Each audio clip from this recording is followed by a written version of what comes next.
And we're ready for the news now. Now let's bring you the details. Police prosecutors handling the case involving a man alleged to have killed two policemen say they are seeking the Attorney General's advice.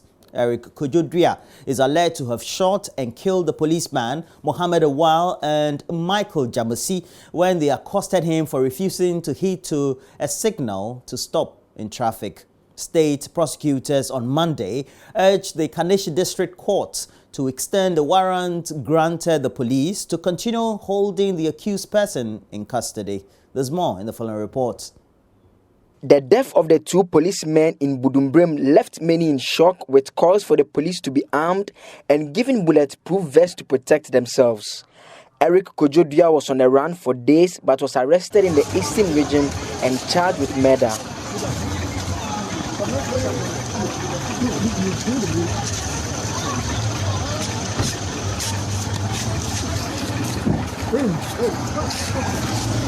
Two others said to be on the run will also be arrested and charged. The state will, however, drop the case against them as it charged another person. That case will also be dropped, leaving Eric Kojodria as the sole accused person. ASP Asari on Monday informed the court the docket had been forwarded to the Attorney General's office for advice. He urged the district court to extend the warrant granted the police to continue holding the accused person in their custody. This was not opposed by defense lawyer Kwame Owusu as the court adjourned proceedings to December 16. We take you to the Volta region, where the Vice President, Dr. Alhaji Mahmudu Bawumia, has stressed government's commitment to modernize agriculture to improve productivity. He expressed optimism this initiative, partnered by the private sector, would contribute greatly to curb importation of food commodities and also propel Ghana's economic growth. Dr. Mahmudu Bawumia said this when he opened a 5-day agriculture fair ahead of the 34th National Farmers Day Award celebration at the Jubilee Park in the regional capital hall. It is obvious that since assuming the reins of office, the government of Nana Addo Dankwa Akufo-Addo has been walking the talk of its promise to maximize the enormous potential of agriculture. This agenda is being aggressively pursued with the support and partnership of the private sector and the international community. We are doing a lot, as I have said, to modernize agriculture, improve productivity, and to give agriculture the dignity that it deserves. It is not surprising that in the last 2 years, Ghana is amongst the fastest growing economies in the world. And if you look at the numbers for 2018 and 2019, it is very clear that agriculture and agri performance is being one of the major factors that is underpinning the growth of the country as a whole. The Finance Minister, Ken Ofori-Atta, explained his ministry is working to ensure farmers have access to credit facilities at affordable rates.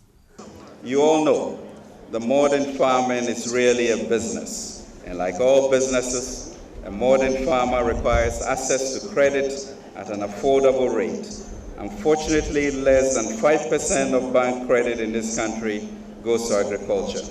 A big part of the reason for this is a high level of risk perception of agriculture by the banks. While agriculture expects at the Ministry work of farmers to lower production side risks, we at Finance with the Bank of Ghana are working with banks such as Agric Develop ADB Bank to lower their risk perception and increase their willingness to lend to agriculture.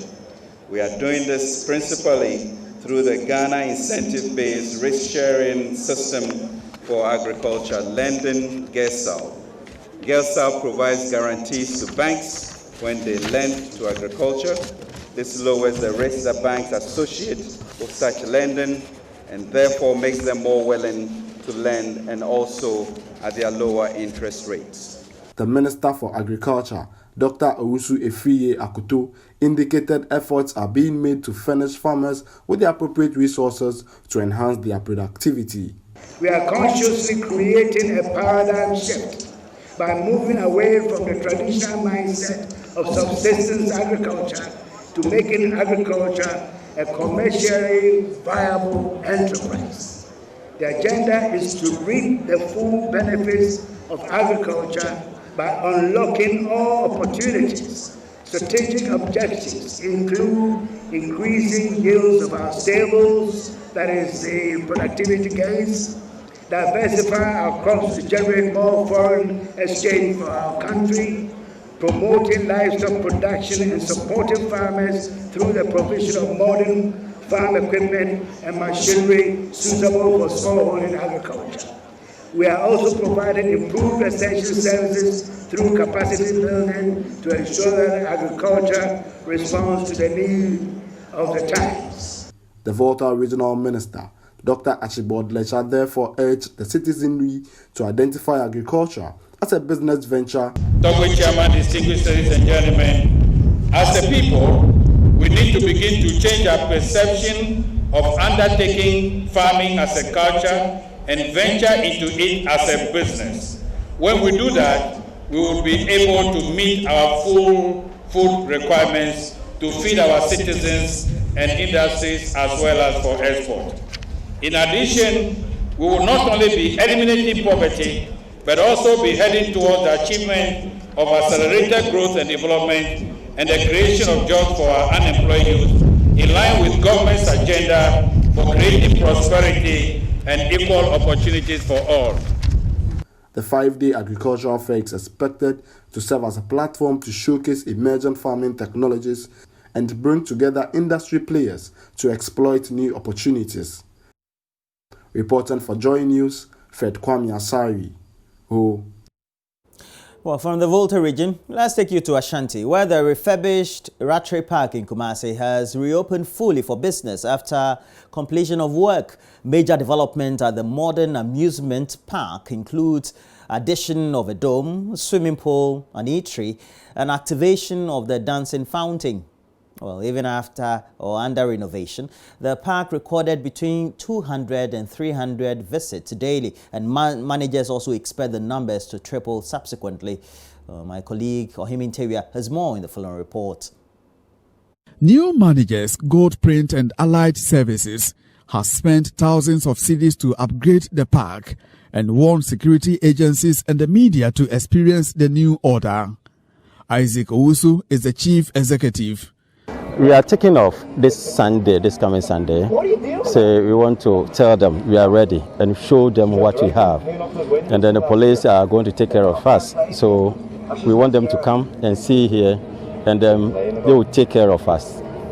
From up to 300 visits per day, even under capacity, Mr. Owusu anticipates the figure could hit 1,000 with new attractions. Yes, we are seeing a lot of improvement now, especially on Sundays and Saturdays, and then Fridays as well. The Fridays, the children are coming in their numbers, and then on Sunday and Saturday, the parents, the families are also coming. So there's been a lot of improvement now. Well, actually, weekends like Sundays, you see about 250 people. And then when we open officially like Sunday, I think we are going to see about 700, 800 to 1,000 people a day. That's our target. By bringing exciting programs and then other things, the live band, which is very strong, people will come and sit there and enjoy. And then our food, we are bringing nice food as well. So when they come and taste it's good, I think they will come again and then be here all the time. Event organizers are already excited about the packages offered them by the park's managers. Evans Osei Zenith has an upcoming event there. Looking at the new setups, I realized there have been a new dome, and the price they are giving out is quite moderate. It's less expensive as compared to other ones. So for now, I can say Kumasi is happy to have such a place. With a night pool party, poolside, if you want to have a pool party, it's open and all those things. I think it's going to be an interesting one for the new Rotary Park. I would say it's a glory. Reasons being that this is the kind of place we have been looking for. From Kumasi for Joy News, Ohimi Nteria reporting. To the Upper West Region now, and Wa Circuit Court, presided over by Justice Ba Forsen Japan, has remanded in prison custody 10 members of the Western Togoland Liberation Movement accused of treason felony. They are to reappear on December 9, 2019. The 10 accused persons, led by 93-year-old Togbui Kwogo II, were arrested in Tumu for allegedly canvassing support to create a new country out of Ghana called Western Togoland. Justice Ba Forsen Japan said he has no jurisdiction to sit on the case, and he was only remanding them for them to be taken to the appropriate court. JoyNews Upper West Regional Correspondent Rafik Salam has more on the subject. Prosecuting Detective Sergeant Martin K. Duboche told the court that the 10 accused persons who are members of the Western Togoland Liberation Movement met Wana Navuseni Sedipilebo IV at the blind side of the police to seek his support to cede from Ghana to form a country called Western Togoland. The group were not given audience and were driven away from the palace. The various police district commanders in the Upper West region were then tasked to be on the lookout and to inform the regional command whenever or wherever the group is spotted. Last Saturday, the police had intelligence that the same group were at the Tumukuro's palace to inform him and the elders of their intention to fight for their independence from Ghana, and they wanted their support. Based on the aforementioned, the police arrested Ismail Zirako, 82, Tobu Kwogu II, 93, Hodeba Innocent, 68, Michael Hofe, 49, and Ombagati Samuel, 54. The rest are George Leho Clevo, 49, Mohammed Karim, 45, Kanu Emmanuel, 58, and Maguloche Mawuli, 34. They were arrested on board Hyundai Grace with registration number GE 8212-11. Detective Sergeant Deboche stated that 10 mobile phones, documents, maps of their purported Western Togoland were retrieved from them. He revealed that the group also visited a number of places, including the Yana, Bembala, and Bokonaba palaces. The 10 accused persons were charged with treason felony.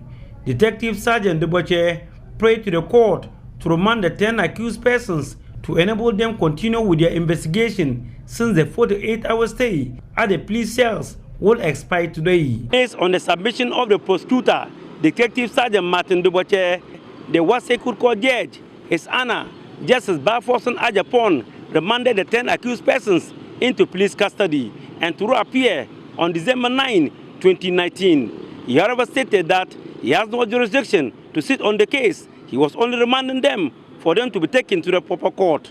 Reporting for JoyNews, Rafik Salam.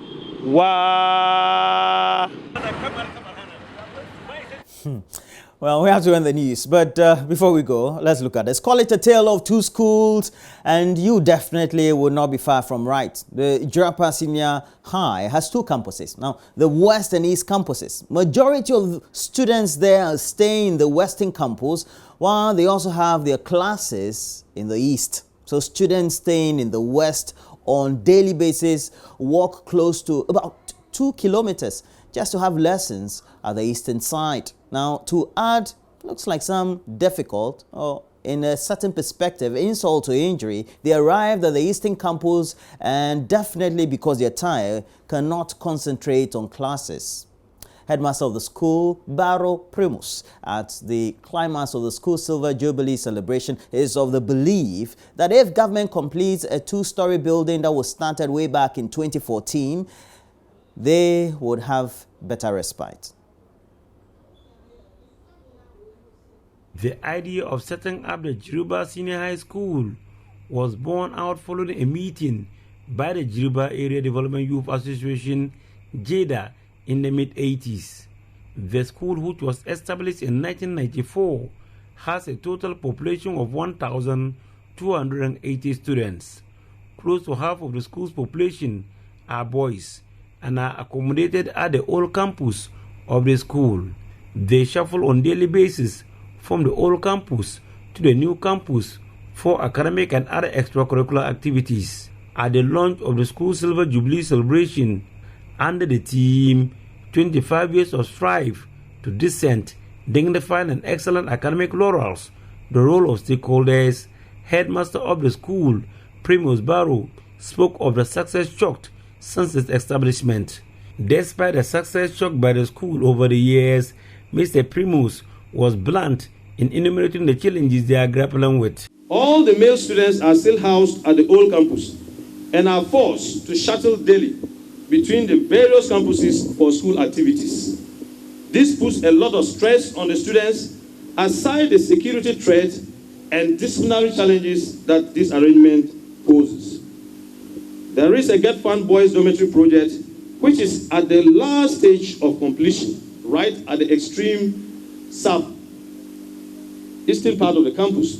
Some other projects, a Get Fund project, namely a 2-story home economics block, which was started in 2014, is still at a decking stage. A dining hall complex, which was started in 2016, and it is just at the overhead concrete stage. And a 2-story, 12-unit classroom block, which was started in 2015, is also just at the overhead concrete stage. With the plan of government to phase out the double track system come next academic year, the school will be highly constrained in terms of intake and other spatial arrangements if these projects are unattended to. Deputy Upper West Regional Minister Amidu Chine Isaku's speech hinged on discipline and morality and urged the teachers to inculcate into the students high level of moral, discipline and hard work. When these children become responsible citizens, it's good for all of us. If they become irresponsible, then they become a threat to all of us. So their success is in our collective interest. And therefore, whatever we can do to support each other in making sure that we bring up these children to be responsible citizens, we all need to rally behind the headmaster and the many headmasters and head of institutions who are here so that academic performance is improved and then the morals of our children is also improved so that we produce responsible citizens. The climax of the Silver Jubilee celebration of the school will come off in November. Reporting for JoyNews, Rafik Salam, Juba. For the national anthem. And that's it for the news. We have more news as we review the newspapers. Myself and Mamavi. I hope that you join us then. But please do enjoy this from Stoneboy as we make ready for the review. After that, we'll bring you the latest sports headlines, and Benedict also is right here.